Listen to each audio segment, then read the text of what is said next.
the advanced blending options for hyperopic ortho K design. This is the same cornea I've used for previous demonstrations, except I've dialed in a hyperopic correction. If we use the configuration settings and adjust the optic zone and the IC width for a little bit larger treatment zone in geometrical and axial mode, we'll get our normal design, which we would typically see with wave currently. When I look at this type of design, I see a few problems with it and a few things that we could do to perhaps optimize the hyperopic ortho K effect. If we look at this curvature map of the back surface, we can see very gentle curves where the lens is steep in the center, flattens, and then aligns out in the periphery. When I engage the new blending options, you'll see that this becomes more distinct. It becomes more flat as the lens recovers from the steep central zone. And you can see this here, where the lens comes down, touches the cornea, and then lifts back up. Now, this seems to be quite beneficial to hyperopic ortho K. So I've made it so that it's possible to put this in the configurations settings. There is another quality, though, that seems to be very helpful for hyperopic ortho K, and that is using an aspheric treatment zone.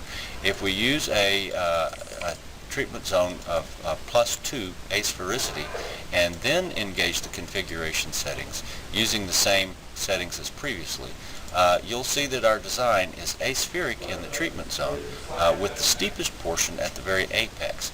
This seems to give us a little faster results when we use an aspheric treatment zone for hyperopic ortho K. But again, if we go back and look at this area right here, that seems to be a very critical area, and we really want this just as flat as possible. So the easiest way to do that is to increase the height of the blue control point. And as you see, as this goes up, this one goes down, and we get a flatter and flatter and a sharper and sharper recovery area until we have an extremely flat zone here. This will work a little bit better for your ortho K when you're doing hyperopia. The consequence of doing this is that we have a tear layer and we're not in perfect alignment out in the periphery. Generally, I think that's okay, but there is a way to compensate for it. Again, I have made this so that it's programmable, and in your configuration settings, if you put an apical clearance, a negative apical clearance in here, it will create this lift out here in the periphery for you, as you can see here.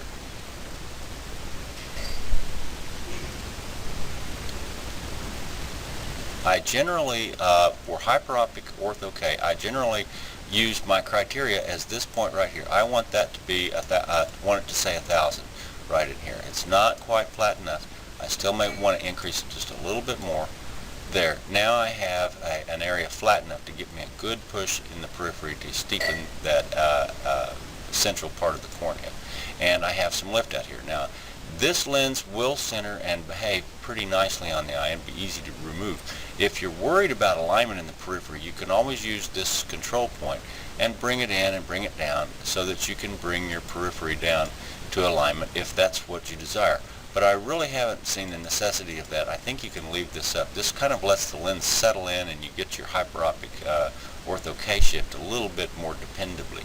But this is an optimized way to do hyperopic ortho K, is using an aspheric treatment zone with the advanced blending options, and in your configuration settings, just setting a slightly negative apical clearance so that there's actually a little bit of lift and you get a nice sharp area right here to shift that epithelium centrally and or fluid, whatever it is, and create a hyperopic shift as your goal.